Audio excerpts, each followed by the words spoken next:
Welcome into New York Knicks Now by Chat Sports. I'm your host, Marshall Green, and in today's video, we're going to try to break down the unfortunate, heartbreaking loss the Knicks took last night versus the Portland Trailblazers, where they were up 20 points in the final 16 minutes of the game, and then everything fell apart. Everything they did on offense in the first 3.5 quarters worked, and then they got away from that, and they ended up blowing a 20-point lead when there was 16 minutes left in the game. The Knicks, they were up 82-59 with 16 minutes left, and then the offense completely fell apart. Over the final 16 minutes of the game, the New York Knicks shot 6 of 25 from the floor, 25%. And of those 25 attempts, 13 came from beyond the arc. The Knicks, they had more turnovers than assists, 5 compared to 3, in those last 16 minutes of the ball game. And everything that worked, it just did not work late. They stopped doing what they were doing, the ball movement. They were pushing the pace. Julius Randle, he was getting out in transition, pushing the pace, setting up the offense, and that stopped happening. They went into the ISO, give it to Julius at the elbow, pray and hope that he can create a bucket, and we figured out through 3/4 of the NBA season that is not going to work out for this New York Knicks team like it did last season. We're going to continue to talk about the loss and see where all you guys stand on it, but I want you to be active in the comment section early. I know New York Knicks fans, being one myself, are always colorful after losses, so get down in the comment section and let me know. Give me your one-word reaction to the Knicks' meltdown loss versus the Trailblazers last night. My one-word reaction is Tibbs, and that's Tom Thibodeau. His hot seat is heating up, and at this point, I think it is actually on fire, considering the fact that this is a game that the Knicks have lost so many times this season. The seat for Tom Thibodeau is heating up. You can't blow 20-point leads on the road late in the third quarter at the end of a West Coast trip that the Knicks struggled on after just beating the Golden State Warriors the day of the NBA trade deadline. Tibbs got a lot of heat for not wanting to trade for Cam Reddish, and he's getting more heat for not making the in-game adjustments and relying on the people that have not succeeded so far in games. It's almost like, hey, this is working during a game, Tom Thibodeau. Nah, I'm not going to go to that. I'm not going to rely on Quentin Grimes to finish and close this game. I'm going to continue to draw up plays and shots for Evan Fournier, even though he had a terrible game. The offense in the fourth quarter was abysmal. They could create no good shots, and they just weren't falling even when they had good open looks. Julius Randle in the first 3.5 quarters, how many times did we see it? Would take the ball off the glass, push the pace, and he would be the initiator of the offense while creating a faster-paced game. The Knicks, they've started this season in 3 quarters through the season. It's just blowing by. It blows my mind. They have played at an extremely slow pace, but the last couple of games, they've picked that up, and their offense has started to succeed for the simple fact they've pushed the pace and not let opposing defenses get set in their rotation. The Knicks in the final fourth quarter were outscored 35-11. And in my opinion, this goes on coaching, because we saw Quentin Grimes light up the scoreboard in the third quarter, and then in the fourth quarter, he didn't have any shots or plays drawn up for him. I know he's a rookie and you don't want to do that, but at the end of the day, when you're up 82-59 with 4:45 left in the third quarter, and you end up blowing the game and almost losing by double digits, you really can't put it into words. This is one of the biggest losses and blown leads in New York Knicks history. I don't want to say it solely falls on Tom Thibodeau, but when you are the man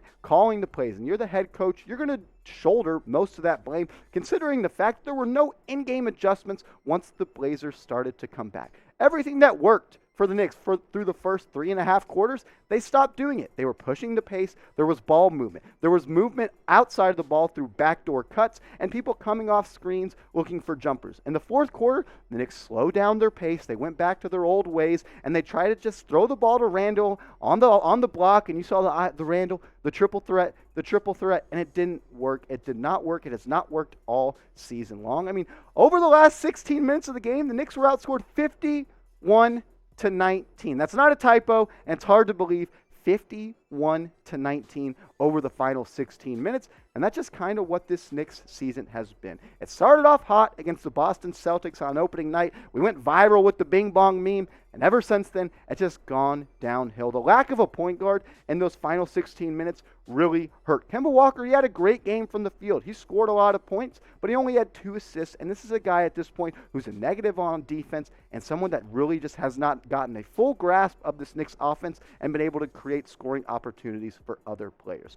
But back on Tom Thibodeau. How hot is his seat. Do you think following last year where he was the coach of the year, he was just going to have a cool season where nobody could threaten him, his seat would not get hot? If you think his seat's not hot, type 1. But if you're like, man, it's heating up, I don't know if he's the guy for the job, maybe he should be fired tomorrow, which is a little bit of a, hey, pump the brakes. It's a 10. Scale it from 1 to 10. How hot do you think Tom Thibodeau's seat is? If Tom Thibodeau gets fired or something else, some news or rumors continue to pop around the Knicks, we'll be breaking it down on this channel. We are one of the fastest growing New York Knicks news and rumors channel, and we cannot do it without your help. So get down below the video, hit that big red button, join the fam. We're trying to get to 5,000 subscribers ASAP, and we can't do it without your help. So if you're looking to join this family when it comes to the Knicks, go down and hit that big red button. As we continue to talk about this game, there is some positive that we can relive, and that's Quentin Grimes. Quentin Grimes had one of his best games of the season. It's almost like when you play him 35-plus minutes per game, he's going to succeed. Anytime the kid gets minutes, he's going to produce, and that's what he did last night. He scored 17 points in the third quarter of his 20, 4 rebounds, 3 assists, 6 of 10 from the field. But this is the crazy part. Yet, despite scoring 17 points in the third quarter, he did not attempt a single shot over the final 15 minutes of the game. And not only does Quentin Grimes need more minutes, he needs to become more of a focal part of this offense, and I think that will come with more minutes. He's a high-energy player, he's a knockdown three-point shooter, and he is a good defender. I'm not ready to call him a great defender, but he displays the energy and the attributes to one day be a lockdown defender. He deserved for the offense to being drawn up and flow through him in the final 16 minutes of the game. But unfortunately, it went through Evan Fournier, who had one of his worst games as a Knick this season. 4 points, 3 rebounds, 3 assists, but he was 1 of 13. And despite he had a great month of February, averaged over 20 points, but last night versus the Trailblazers, it was just not his night, and the shots weren't falling. The shots we've seen fall for Evan Fournier throughout the month of February were not falling, and this is a game where I feel like you could have slid Evan Fournier to the bench. I know Grimes still played 36 minutes, but I would like to see him being more of a focal point when it comes to this offense, instead of a guy like Evan Fournier, who was 1 of 13 from the field. But who should play more? We're past 3/4 of the way through the NBA season, and I think this lineup and this rotation needs tweaking. I don't think Evan Fournier should be a guy that comes off the bench or not get a lot of minutes, but I think Quentin Grimes has earned more minutes. Every time he plays, he produces for Tom Thibodeau. So get in the comments and let me know who should play more. Type EF in the comments for Evan Fournier or QG in the comments for Quentin Grimes. And if you're looking for some Knicks gear, the holidays are over, but that doesn't mean you shouldn't stop buying Knicks gear, because even when they're bad, we're going to support them, because that's what New York Knicks fans do. Go to chatsports.com/Knicks sale. They got all type of stuff on sale. Hoodies, another type of hoodie, zip-ups, beanies. They got socks. All types of stuff is on sale, but you got to go to chatsports.com/Knicks sale. I want to give a shout-out to Fanatics. They're a proud sponsor of today's show. And if you're just like, Marshall, I'm going to go get these deals and search them up by myself, you can't do that. You got to plug in the link. The holidays may be over, and the season's getting close. We may not be a playoff team, but that doesn't mean you shouldn't stop supporting the Knicks. Go do it. Get some gear for you or your loved one. Chatsports.com/Knicks sale. I found this pretty interesting last night at 2 a.m. Eastern. Mitchell Robinson tweeted this out and said, "Can't speak for everyone, but I got to hold myself accountable to play at a high level every night. Tonight, I was too relaxed and had no urgency. I sold," which pretty much means he didn't give it his all. He sold. He just wasn't there for his teammates, and that's understandable. He only played in about 14 minutes, and he was dealing with an ankle injury. But this is a player that is a driving force for the Knicks when it comes to defensive energy and offensive energy and being able to rebound the basketball, which was a problem late in the game versus the Trailblazers. Last night, just 14 minutes. He didn't get to play all that much because of an ankle injury. He did come back late in the game, but he really was just no factor, and that's kind of what he meant by I sold. 2 points, 3 blocks, no rebounds in 14 minutes. For a guy that's as big, tall, and athletic as Mitchell Robinson to leave a game in 14 minutes and not have a rebound, it's pretty embarrassing, and there's too many nights we've watched this year where Mitchell Robinson just feels like he's not giving it his all. Him and Tom Thibodeau have cited that he's not in the best of shape due to illnesses, but he has come back, and it's 3/4 of the way through the season. If you're not in shape by now, when are you going to be in shape? I like Mitchell Robinson a lot, but the New York Knicks, they have a big decision to make on him when it comes to signing him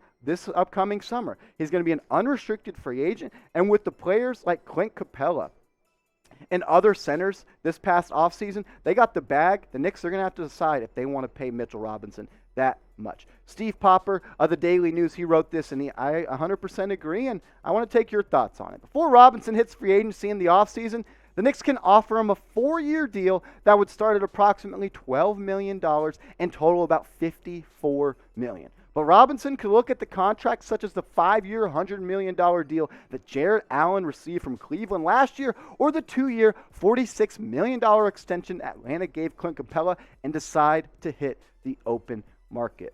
Mitchell Robinson, when he's on the court this year and he's healthy and he's in shape, he's been a solid player. Almost 9 points per game, almost 9 rebounds, nearly 2 blocks. He has a great field goal percentage because he's really just he's a dunk threat, an alley-oop threat, a putback when it comes to offensive boards. One thing that I don't like, or I wouldn't say don't like, that concerns me about signing Robinson to a long deal is the fact that when the Knicks are on offense, it's essentially 4-on-5. He doesn't stretch the defense out, and it makes it hard for Julius Randle to be a driving threat. But at the end of the day, it's hard to see young players like Mitchell Robinson, who's just 23 years old and not even close to the player he's going to be walk-in free agency. So I would re-sign Mitchell Robinson. I wouldn't give him the bag. I would give him I would offer him the contract extension that was highlighted in the piece. But at the end of the day, I want to hear what you all have to say watching this video. Should the Knicks re-sign Mitchell Robinson? If you think so, type Y in the comments for yes, or if you're not, type N in the comments for no.